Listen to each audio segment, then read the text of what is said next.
Hi, it's Dr. William. Thank you so much for watching my episodes of Behind the Mask. I really appreciate it.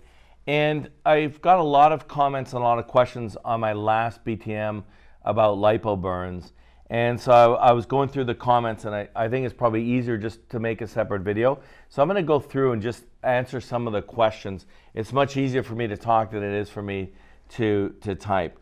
And so somebody asked me, is a lipo burn more common in patients that have more melanin in their skin? And the answer to that is no.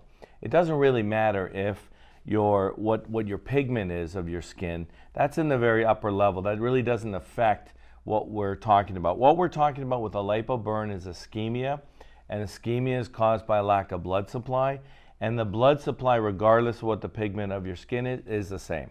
And so the frequency of a lipo burn is the same no matter if you're Caucasian, African American, Latina, Asian. It's the same incidence. So it's not related to any pigment in the skin.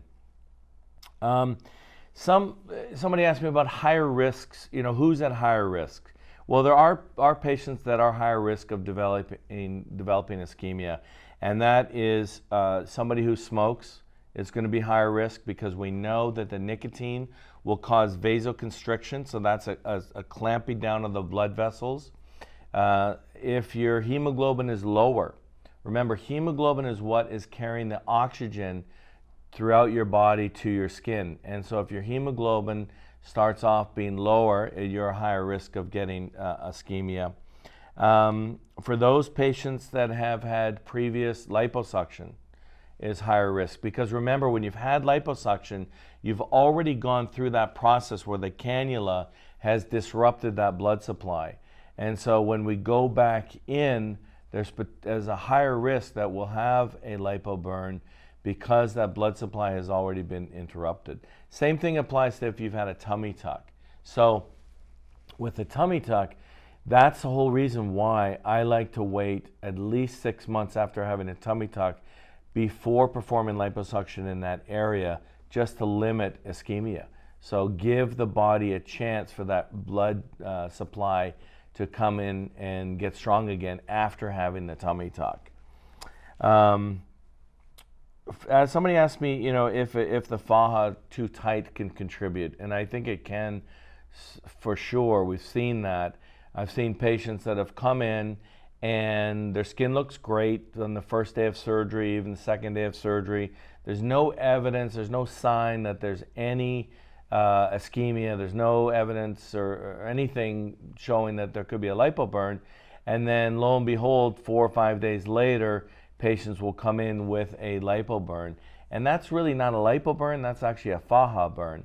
And I'm really worried when I see patients wear a faja and then they add a waist trainer over top of their faja and they crank their faja down really tight and then they add in a waist trainer, and that's really dangerous because that can cut off the blood supply and lead to an area of ischemia that looks like a lipo burn. You have to remember that when you have the liposuction, you're already interrupting that blood supply. So then you don't want to then go on and then compress it so tight that you're cutting off that blood supply, because that can also lead to ischemia. Somebody asked me if honey patches are useful in terms of treating the lipo burns. I've used honey patches or honey salve, honey ointments, honey dressings in the past when I was looking after patients with wounds. I tend not to use them. I don't recommend them. I suppose if you wanted to use them, that would be your decision, but I don't really think that it's probably necessarily the best idea. What about fibrosis, and how is fibrosis related to lipo burns? And certainly that's the same thing we talked about earlier with if you're having multiple liposuction. It's really why I really don't perform liposuction a third time, because I think what's happened is there's too much disruption of the blood supply.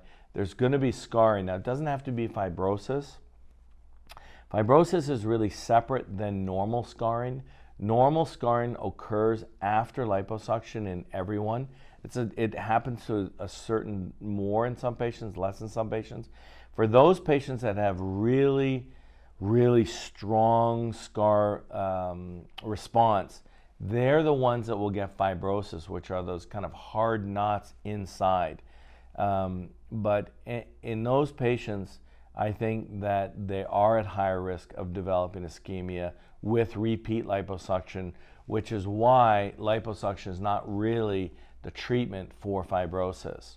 But that's going to be, I'm working on that video for BTM Season 3. I'm going to be talking about fibrosis and potentially some treatments.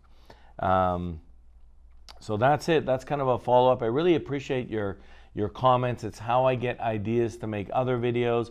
It's how I know what you're thinking and what kind of questions you want answered. And so please, by all means, please comment. I read them, I look at them, and I use them for making future videos. So thank you very much for watching, and I appreciate it. Thank you so much for watching this video. If you like it, then please subscribe to my channel and turn on the little bell so you get notified of upcoming videos. I make videos every week talking about plastic surgery, not just going through the before and afters, but I want to educate you. Thank you so much for watching.